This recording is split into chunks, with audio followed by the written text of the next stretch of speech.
Oi pessoal, tudo bem?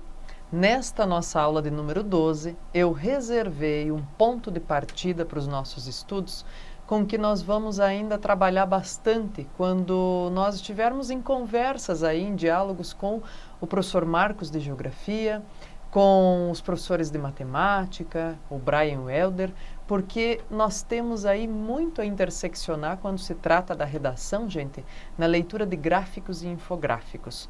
E eu diria a vocês que a geografia e a matemática são disciplinas muito estratégicas para a gente conseguir trabalhar com esse tipo de material e que nos oferecem justamente esse tipo de leitura, de possibilidade para se trabalhar como texto de apoio nas nossas redações, né?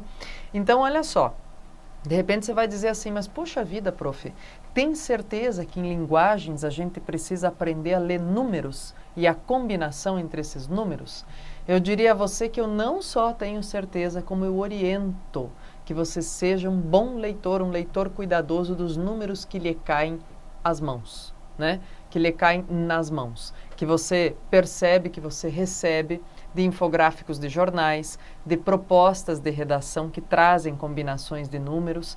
Veja só para salientar e lembrar, claro que a gente vai trabalhar com isso como exemplo no decorrer das nossas aulas, das nossas conversas, gente, mas na proposta do Enem 2015, quando se tratou do Enem Oficial 2015, quando se tratou da violência, da persistência da violência contra a mulher no Brasil, basicamente, gente, os textos de apoio eram gráficos e infográficos. Basicamente, era a única leitura disponível para ter como ponto de partida as reflexões que os estudantes poderiam colocar aí na sua produção de texto. Então, quer dizer, gente, uma estratégia, é uma habilidade muito recorrente, muito solicitada, por vezes única e exclusivamente ela. Então, olha só, eu vou fazer com vocês aqui o desenvolvimento, o ponto de partida dessas habilidades, e vocês vão pegar o caderninho de vocês de anotação, vão deixar isso em aberto com todas as partes, as nuances que a gente for conversando agora. Vão aproveitar para estudar leituras de gráficos e infográficos, divulgação de pesquisa por intermédio desses gêneros textuais nos jornais e revistas, e vão buscar isso novamente quando vocês forem assistir a aulas em que estamos eu e professores de matemática e professor de geografia fazendo essa relação da leitura desse tipo de gênero. Tudo bem? Então vamos lá. Vem para cá, gente. Leitura de gráficos e infográficos e, claro, como subtemática, como título aí, olha só, a importância de saber argumentar com números. Por quê, pessoal? Porque há muitos estudiosos que dizem assim, né, que bem apertadinhos, bem pressionados, os números confessam o que a gente quiser, né? Por quê? Porque, gente, não é incomum a gente encontrar pesquisas que vão servir a argumentos completamente opostos. Por quê? Porque eu posso, nos indícios dos números, fazer leituras que esses números me permitem comprovar totalmente diferentes, né? Então é possível sim. Então olha só, aprender a argumentar com infográfico, principalmente para a gente não ser pego de surpresa e também, gente, para evitar que a gente seja enganado, né? Então vamos lá. Eu trouxe aqui um infográfico, um gráfico, na verdade, né? Que veio como, é bom diferenciar antes de tudo e mais nada, né, gente? Ó, daqui a pouquinho vem a definição de infográfico aí na sequência, mas assim, o gráfico é aquele que geralmente vai ter números estabelecidos aí para que a gente leia. O infográfico é aquele que a gente vai chamar assim porque ele tem uma natureza multimodal, né? Além dos números estabelecidos numa determinada superfície, ele vai conter outras informações, outras ilustrações ou até textualmente de outras maneiras aí por escrito, tá? Então o infográfico seria mais complexo no sentido de variabilidade de gêneros, tá bom? De multimodalidade de linguagens. O gráfico seria assim, ó, números explícitos em uma superfície, tudo bem? Então vamos lá. Eu trouxe para começo de conversa aqui, então, um gráfico que foi usado numa das propostas de redação da UFPR, da Universidade Federal do Paraná, em 2017. E por que eu trouxe este gráfico específico? Porque, pessoal, todas as vezes que há divulgação de relatórios do mapa da leitura no Brasil, há muito desdobramento, há muita leitura possível porque os números são amplos. E ano passado houve essa divulgação, 2016 houve essa divulgação, então obviamente há muita discussão, há muito desdobramento a respeito, né? Tanto que um dos recortes desse material foi parar numa prova de vestibular. Outros tantos vão aparecer aí na sequência, pode ter certeza disso, tá? Dá uma olhada comigo. Diz assim: o gráfico a seguir apresenta os resultados da 4ª edição da Pesquisa Nacional Retratos da Leitura no Brasil, realizada pelo IBOP e encomendada pelo Instituto ProLivro. Muito bem. O país possui, atualmente, 104,7 milhões de leitores, 56% da população, o que representa um crescimento de 6 pontos percentuais em relação à última apuração, feita em 2011. Foram ouvidas, no todo, 5.012 pessoas em todas as regiões do Brasil, com uma população de 5 anos ou mais. Gente, só dessa apresentação para a leitura do gráfico, eu quero destacar algumas questões, algumas situações aqui, pode ficar na tela comigo, que eu já vou destacá-las com vocês, que tem a ver com habilidade matemática, com habilidade de leitura de números mesmo. São elas, pessoal. Por exemplo, a diferença de tratar como pontos percentuais ou porcento, tá? Já vou falar disso. E também a ideia de dizer assim, pera lá, como é que eles sabem que 104,7 milhões de brasileiros são leitores, 56% da população, se eles só conversaram com 5.012 pessoas? Pessoal, isso se chama amostragem, tá? Pesquisas de amostragem. As pesquisas são conduzidas dessa maneira. Se busca uma amostragem no universo de quantidade, faixa etária, classe social, tudo isso que compõe a população brasileira, e essa amostragem vai perfazer o cálculo geral na contingência total da população. Aham! É assim que se faz pesquisa eleitoral também, prof? Também é bem assim que se faz, gente, tá? O que mais que a gente tem de bem importante aqui, ó? Eu vou fazer um cálculo simples com você, que quando eu for dividir aula, pessoal, com o prof de matemática, eu vou refazer ainda isso para ficar bem sistematizado junto com vocês aí. Olha só, quer ver, ó? A diferença, pessoal, 6 pontos percentuais significa que, por exemplo, ó, se o número de chegada é 56, então significa que foi de 50 para 56, tá? Isso é a diferença de 6 pontos percentuais, ok? Mas tem muita gente que vai confundir, que vai achar que 6 pontos percentuais é igual a 6%. Não é, pessoal, tá? Por quê? Vamos fazer o cálculo juntos. Se eu tenho 50%, ok? E digo que aumentou 6% o número de eleitores no Brasil, eu vou ter aqui o cálculo, ó, 50 vezes 6, para fazer o 6%, né? 6 vezes 5, 30. Não é isso? Olha lá. Então, eu vou ter o que, na verdade, como ponto de chegada? 53%. Puxa vida. Vai dar um número errado. Não vai dar o número que eu tenho aqui. Tá? Então, queridos, ó, por isso que é importante. Olha só.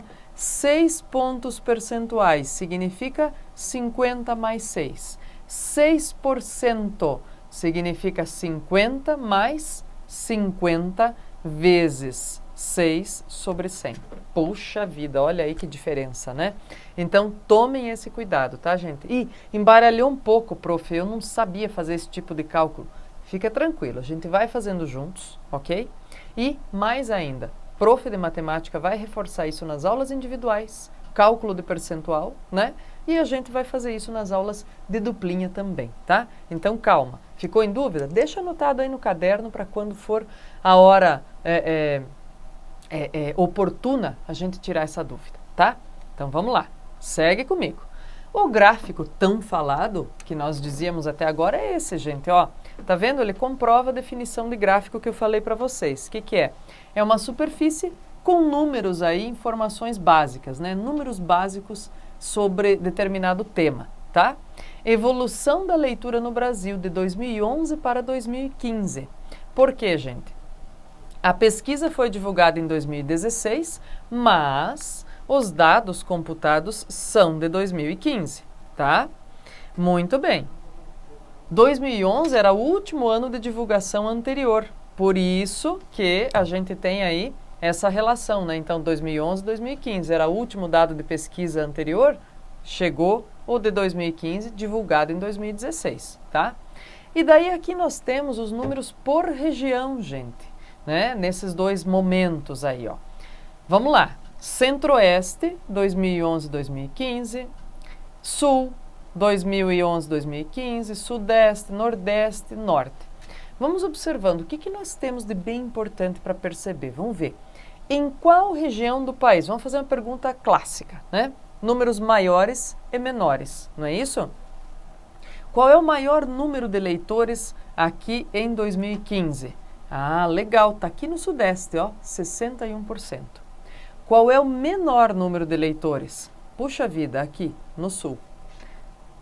Em qual das regiões houve o maior aumento em pontos percentuais? Em qual das regiões houve o maior aumento em pontos percentuais de 2011 para 2015? Vamos observar, pessoal. Aqui, ó, Centro-Oeste, 4 pontos percentuais. Norte, 6 pontos percentuais. Nordeste ficou igual.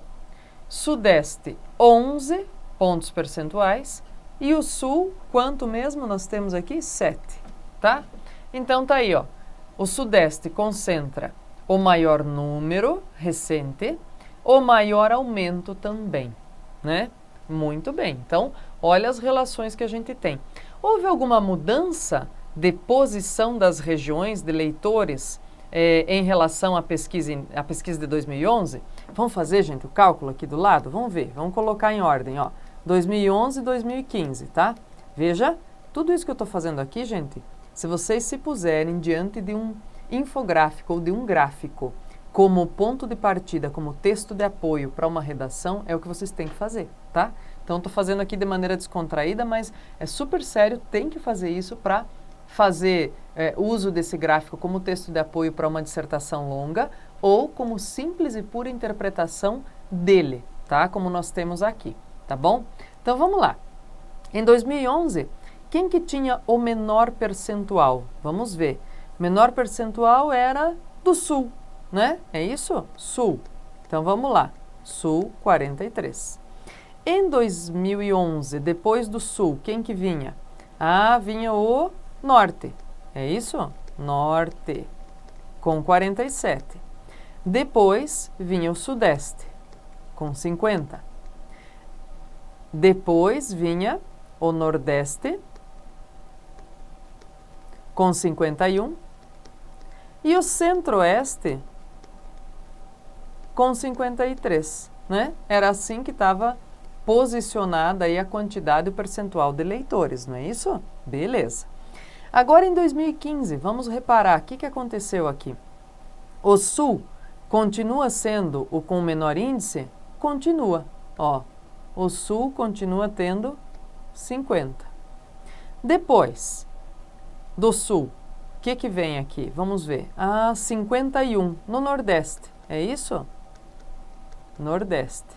Então, no Nordeste nós temos 51. Depois, nós temos 53 no Norte. 53. E temos Centro-Oeste, 57. E Sudeste, quanto mesmo? 61. Muito bem. O que nós temos aqui de mudança? O Nordeste ultrapassou, o Norte ultrapassou o Nordeste, né?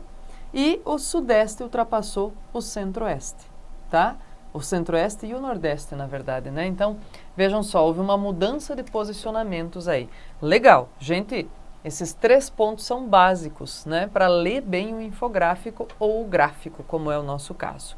Aí, olha só qual é o pedido que se faz aqui. como é um trabalho só com o gráfico, né, para a gente perceber. Escreva um texto com no mínimo 10 e no máximo 12 linhas, em que você apresente a um leitor as informações do enunciado e do infográfico, explicitando as correlações possíveis entre os dados. Vejam só, aqui houve uma nomenclatura que apareceu como gráfico aqui e como infográfico aqui, tá? Então, gente, o que isso mostra para nós? Que dependendo do ponto de partida, a gente pode chamar de qualquer um dos dois, pode chamar de gráfico ou do infográfico, tá bom? Então, como aparecem os dois aqui no enunciado, a gente pode chamar, sim, essa publicação pelos dois nomes, né? Até porque é muito difícil, gente, que haja um tópico que não traga outras informações a não ser os números sobre determinados índices, tá? Então, geralmente nós vamos ter infografia mesmo, tá? Muito bem, olha só. Quando se diz assim, ó, correlações possíveis, gente, é tudo isso que a gente acabou de fazer aqui, ó, tá? Perceber quem ultrapassou quem, que números nós temos evidentes e diferentes da pesquisa inicial, ponto de partida aqui 2011 para 2015, como é que sucedeu, enfim, tudo isso faz parte dessa leitura, tá? E daí, olha só, gente, os elementos considerados para correção.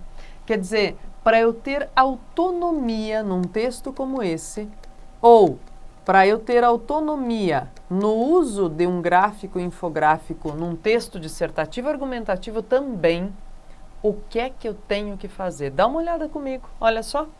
Referência ao tipo de texto base, então tenho que dizer que isso foi tirado de um gráfico infográfico. Dizer qual é a fonte. Bom, qual é a fonte? Que pesquisa é essa, gente? É uma pesquisa chamada Retratos da Leitura no Brasil, está nomeada no enunciado. Eu tenho que dizer, né? Dizer assim, uma pesquisa sobre leitores no Brasil, mas de quem, de onde, o quê? Tem que dar todas essas características. Referência ao recorte temporal, né? O comparativo que está aí, é da última pesquisa até a mais recente.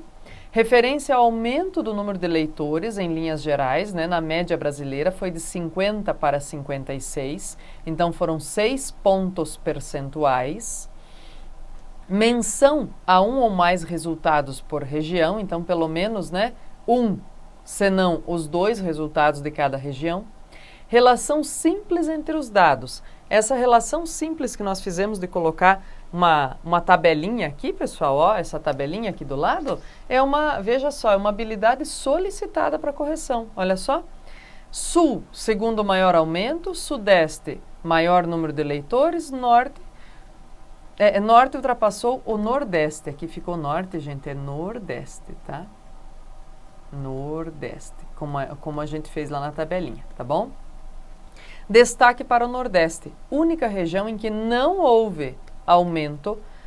Região Sudeste tem o maior índice de crescimento, vejam lá, todas as coisinhas que a gente fez, né? Ó, maior índice de crescimento.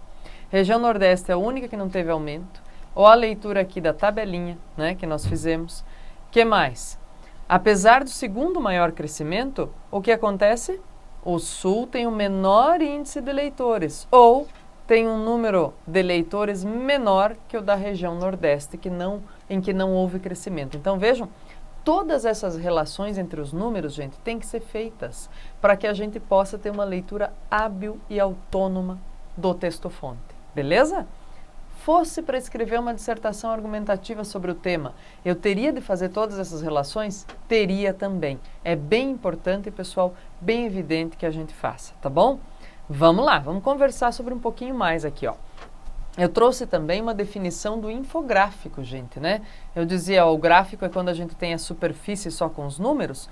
O infográfico é um texto, de fato, multimodal, ó, em que há a combinação da escrita com imagens, numeração, setas, cores para explicar um fenômeno, processo na visão científica.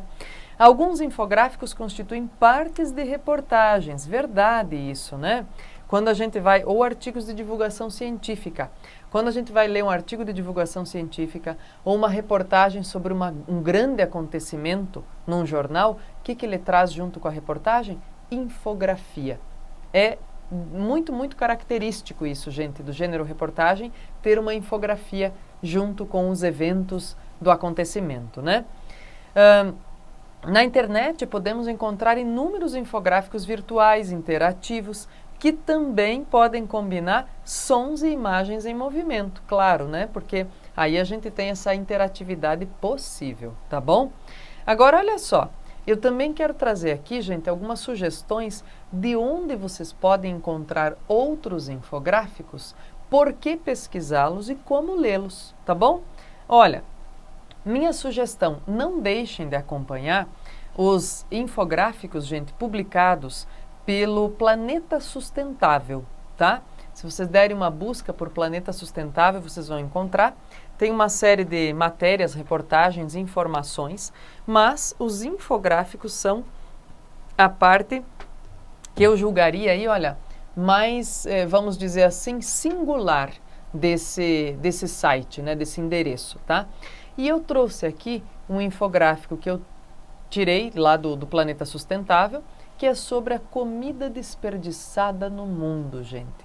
É uma daquelas temáticas assim, ó, que volta e meia vem à tona novamente, tá? E por que eu estou também discutindo isso? Primeiro que é um problema, gente, não é só nacional, mas é um problema de ordem global. O quanto de comida a gente desperdiça e o quanto de pessoas, o desequilíbrio que existe, né? Entre a produção, às vezes as safras recordes de alimentos e a quantidade de pessoas que vivem vulnerabilidade alimentar. Vulnerabilidade alimentar, o que quer dizer isso? É gente que não consegue fazer todas as refeições do dia, né? Diz, professora, de vez em quando eu também não consigo porque não deu tempo de almoçar.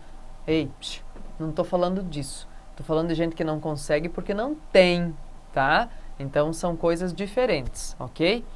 Agora, dá uma olhada comigo, veja. Se anteriormente a gente tinha aquela infografia só com o mapa do Brasil e aqueles números de leitores por região, esse infográfico aqui, gente, ele é mais chamativo e ele tem mais números que podem fazer com que a gente se perca. Então, como é que a gente lê um infográfico como esse, ó? Claro, sempre, por favor, né, gente, da esquerda para a direita, tá? Como a gente lê qualquer outro texto. Diz lá, ó, quanta comida é desperdiçada no mundo? Isso é uma questão. Daí vejam a introdução aqui, depois a gente vai à leitura dos números, gente. Cerca de 1,3 bilhão de toneladas ao ano, segundo um relatório de 2013 da FAO, o braço da ONU dedicado à alimentação e agricultura. Eu sempre gosto, gente, de usar essa expressão e o Planeta Sustentável está usando também, né? É muito legal isso, olha só. A ONU, quando a gente diz assim, a ONU em relação aos refugiados, a ONU em relação às mudanças climáticas, a ONU em relação à alimentação no mundo, a ONU em relação à violência contra mulheres, a ONU em relação ao trabalho infantil, enfim, todos os processos de minorias ou vulnerabilidade que a ONU cuida, ela tem aquilo que eu chamo e que o Planeta Sustentável também está chamando aqui, gente, de braços, tá? Como assim? Olha só. Por exemplo, ele disse aqui a FAO, cuja sede fica em Roma, gente. A FAO é o braço da ONU que cuida de tentar minimizar a quantidade de desperdício de alimentos e a vulnerabilidade alimentar no mundo, né? A falta de comida mesmo no mundo. Por exemplo, a Acnur é o braço da ONU que cuida ou que tenta minimizar as tragédias dos refugiados no mundo, tá? E assim por diante, gente. Então, tem os braços específicos para cada tipo de problemática. Ok? Vamos lá. Seguindo aqui, então. E a gente pode chamar, ó, eu chamava de braço da ONU, mesmo sem ver aqui que estava numa publicação como Planeta Sustentável. Estando aqui, mais ainda a gente tem esse respaldo, gente, essa credibilidade para poder dizer, ó, de maneira metafórica, né, o braço da ONU que cuida de tal coisa. Tá bom? Então, vamos lá.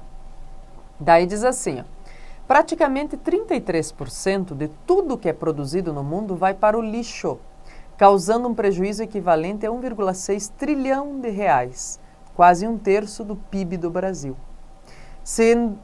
Segundo esse mesmo relatório, se esse desperdício fosse reduzido, seria suficiente para alimentar 2 bilhões de pessoas, mais do que suficiente para acabar com a fome no planeta, que atualmente assola 870 milhões de seres humanos. Os dados mais recentes do Brasil são de 2007. Segundo a Embrapa, empresa brasileira de pesquisa agropecuária, nosso desperdício bate nas 26 milhões de toneladas ao ano, né? É muita coisa. Agora vejam só, pessoal, tudo isso é uma apresentação da problemática, né? Da situação, dizendo, ó, é sério mesmo. 1/3 do que se produz se desperdiça, isso não está certo, né? É claro que essa conta não fecha nunca, tá? Vai lá. Agora, olha só, gente. Então, o que nós temos aqui? Temos muitos números. Claro que é importante observar o que nós temos de números mundiais, né? E o que nós temos de números produzidos no Brasil, por exemplo, né? Então, ó, diz um problemão mundial e também brasileiro. Ó, o número do Brasil, né?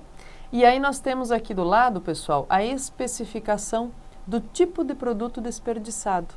Muito importante assim. Então, por exemplo, ó, dentre as hortaliças, prof, eu precisaria citar todas num texto? Não, gente, ó.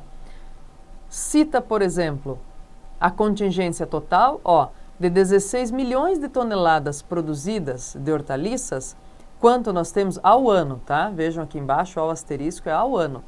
Nós temos o desperdício de 1/3, né? 5,6 milhões. Quais são os campeões de desperdício, as mais desperdiçadas, gente? Tá aqui, ó, a couve-flor. Metade da couve-flor vai para o lixo, dá para acreditar? Né? E aí assim vai, tá? Frutas, diz, ó, de 17,7 milhões, 5,3 são desperdiçados. Muito bem, ok.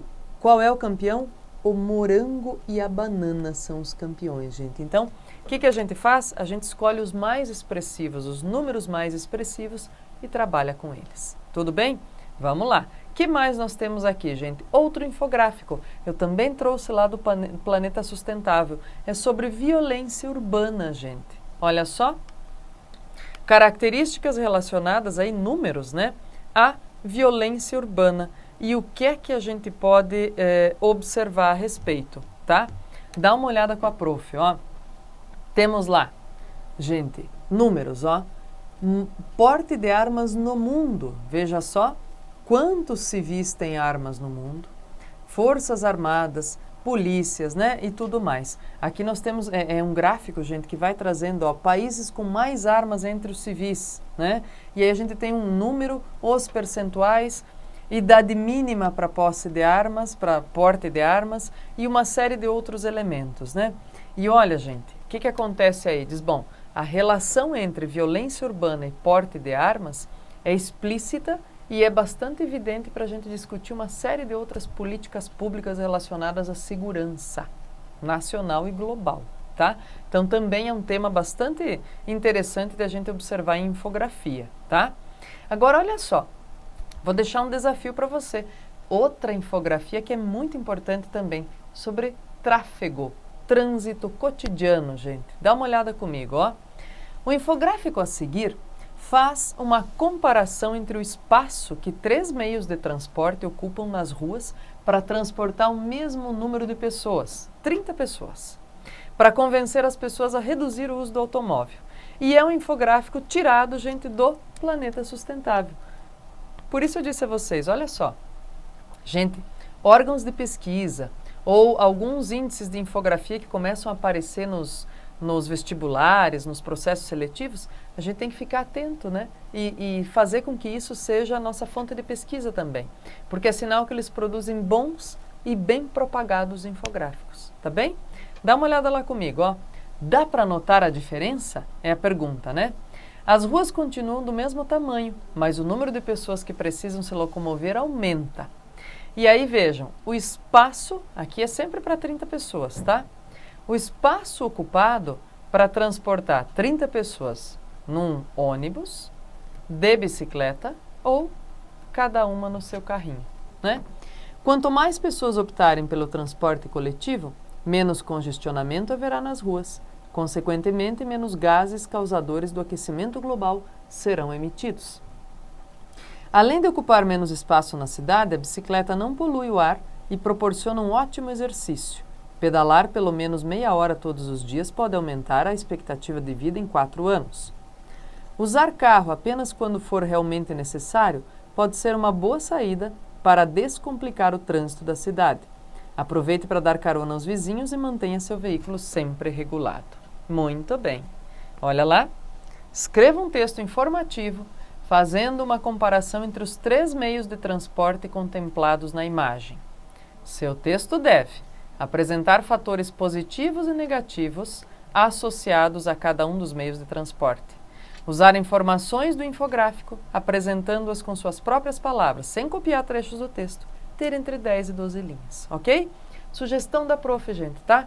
Olha só, para a gente criar essa habilidade de leitura de gráficos e infográficos, tem que começar, né? Então, eu sugiro a você começar por essa tarefa. Depois, você vai dar uma olhadinha aí na publicação mais recente dos jornais e revistas, vai encontrar gráficos e infográficos que atraiam sua atenção e vai também fazer outras questões, outras possibilidades de interpretação autônomas, sempre com cuidado, tá bom? Um abraço a todos, já já nos vemos na próxima aula.